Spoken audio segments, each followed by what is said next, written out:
하나님의 말씀을 읽겠습니다. 마태복음 6장 29절의 말씀입니다. 그러나 내가 너희에게 말하노니 솔로몬의 모든 영광으로도 입은 것이 이 꽃 하나만 갖지 못하였느니라. 아멘. 이 본문의 말씀을 가지고 백합화의 영광과 솔로몬의 영광이라는 제목으로 함께 주신 말씀을 나누겠습니다.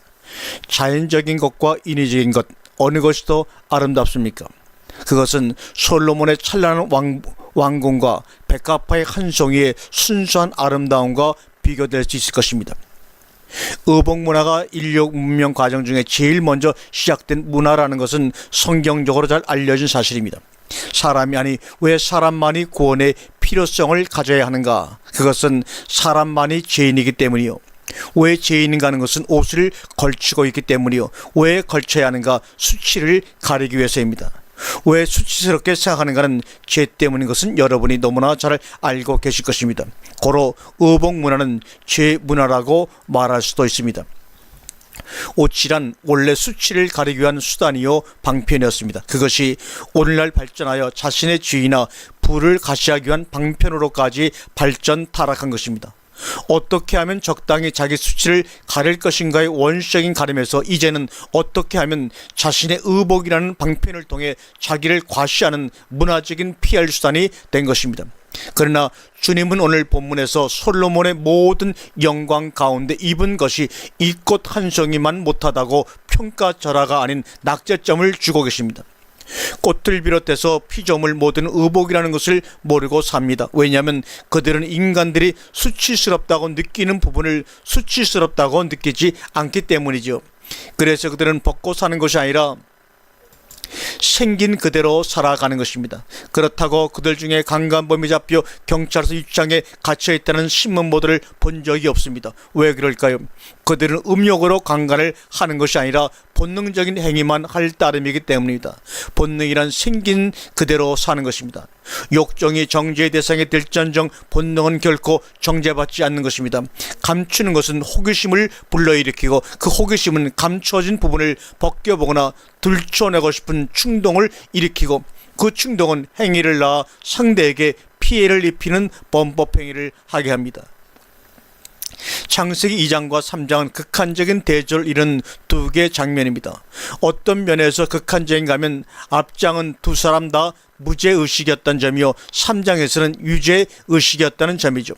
사실상 2장에서는 죄의식도 없었지만 하나님 의식도 없었다는 것입니다. 그러나 3장에서는 죄의식이 생겨나면서 하나님 의식도 살아난 것을 볼 수가 있습니다.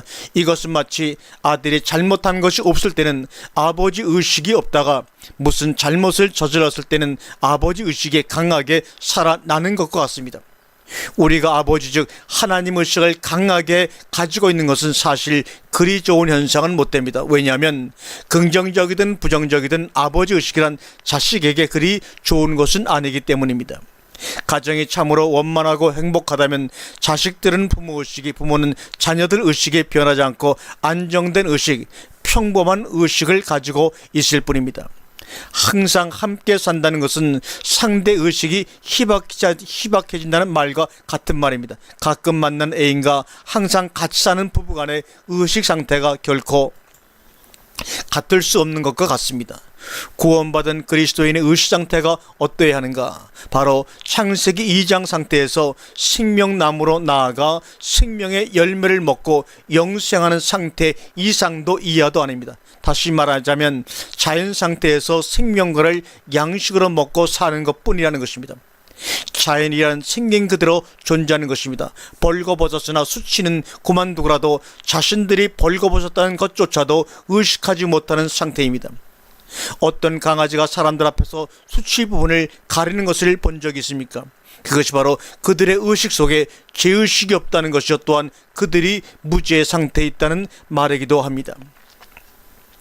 솔로몬의 의복은 영광스러움의 상징이지만 한 송이 백합은 영광스러움을 의식하고 그것을 과시하기 위해 그 아름다운 자태를 뽐내는 것이 아닙니다. 그냥 생긴 그대로를 간직하고 있고 존재하고 있는 것뿐입니다.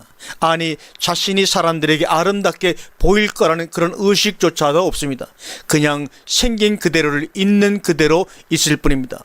목적 의식도 없고 결과에 대한 기대감도 없습니다. 왜냐하면 항상 그래왔고 그러고 있는 생활이기 때문에 그렇습니다.